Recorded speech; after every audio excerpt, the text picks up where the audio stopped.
Welcome back to our program. Thank you, Christian. Good to be with you. So what do you think is the actual status of this MOU? What's inside it? Can you sort of break it down? What are you hearing from where you are? I think it has, the main issues that both the Iranians and the Americans were interested in, but the priorities for the Iranians were different than those of the United States. Mainly ending the war. The Iranians call these negotiations for ending the war, because they see, as per international law as well, the blockade as an act of war that needs to stop.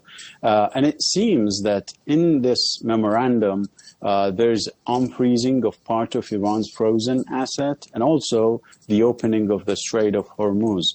That was carved out with mediators being in Tehran with the help of mediators that are the Pakistanis and the Qataris. And then it went to the United States, and we heard very positive tone on the part of the President of the United States. Only after he talked to Bibi Netanyahu, he changed his mind. He spoke about, the talks in Tehran are suggesting that they have a problem with ending the war being regional. That is, the Israelis need to have a free hand in attacking whomever they see fit or they feel the need for. Whereas for the Iranians, ending the war means stopping the bloodshed across the region. Also important is that what we hear from Tehran is that the Americans are backing down from unfreezing Iranian assets. Basically, if these two parts of the deal or the MOU are to be sidelined and stopped, there is nothing in it for Iran. And so the Iranians will be like, why will we sign this MOU? And so they're continuing their diplomacy to basically move ahead with this proposal and see what can be achieved out of this, divergence of Iranian and American opinions and positions. Yeah, so basically they kind of have a framework, but each want certain things to be in there, and I guess that's what they are negotiating over, as you outlined. Now, you told Dropsite News last month, Iran wanted to push back in a way that forces its foes to think twice and thrice before attacking Iran once more, and I think they did that. The United States will think more than once before attacking Iran. Do you think that threshold has now been met? You know, there's a lot of conversation about where actually are we? You know, has Iran reestablished or established its own deterrence? What happens to the United States? Was it did it win? Did it lose? Has it been humiliated? And as you mentioned, what happens to Israel's desire to, conduct war wherever it sees fit for its own reasons? But do you think what you wrote back then has come to bear now?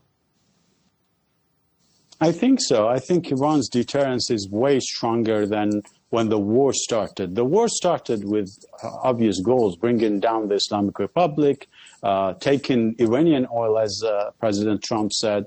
None of the goals were achieved, and the United States bases in the region, as per also CNN reporting, were basically attacked severely. There was a systematic campaign of attacks on U.S. assets that are the bases in the region. So the U.S. lost their bases in Iran's vicinity, and their goals were not achieved. Now they are building up presence around Iran in the form of the blockade that is announced. The blockade is military in a sense. And so the Iranians are insisting that if there is a blockade, that's a continuation of the war, and we cannot talk under threat. So, that puts President Trump between a rock and a hard place, because he has to choose between diplomacy and risking another war, and risking it being a repetition of the previous one without any achievement on the ground, and with Iran, Iran's stance being firmer moving forward. And so I think the war obviously was a failed war. when you take the stated goals of Israel and the United States into account. And the Iranians, of course, they were bombed. There's a big burden on them economically and in terms of infrastructure, but they withstood the aggressors, and they pushed back and hit back. And I think that forces the United States and Israel to think more than once before attacking Iran once more. But that doesn't take the entire possibility out of the equation. Yes, and I just want to know what you made of the New York Times reporting on the Ahmadinejad plan, i.e. that he would be, singled out by Israel and the United States to be a next leader or a partner in the early days of the war. What did you make of that, and where do you think Ahmadinejad is right now? Well, we don't know where he is, as we don't know where many of Iranian leaders, ex-presidents, are because of security reasons. Now, that piece, I think Ahmadinejad, whether you agree with him or not, he's a very smart politician.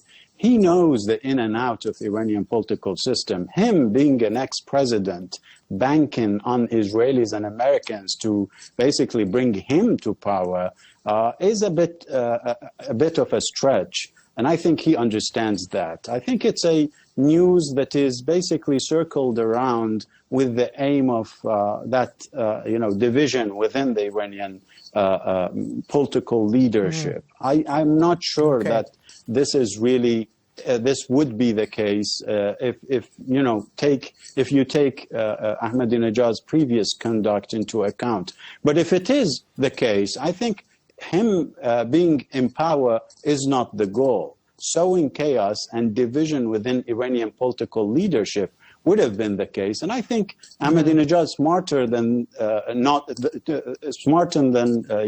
missing this goal of the Israelis and Americans and doing what they want him to do. And very finally, President Trump spoke about all the Muslim nations joining the Abraham Accords, including Iran. He said he would, in his own words, I'd be honored if they joined. Do you think that's even a possibility? I don't think so, because what the Israelis did the past 2.5 years, they basically have pushed many Arabs, possible candidates for joining the Abraham Accord further away because of their brutal conduct in Gaza, in Lebanon, in Yemen, and now in Iran. It's basically seen as a very militaristic country that needs to be dealt with other means, not normalizing with it. And so Israel is isolated way more than, say, 5 years ago in the region. And I don't see that changing anytime soon. All right. Hassan Ahmadian, thank you for joining us from Doha.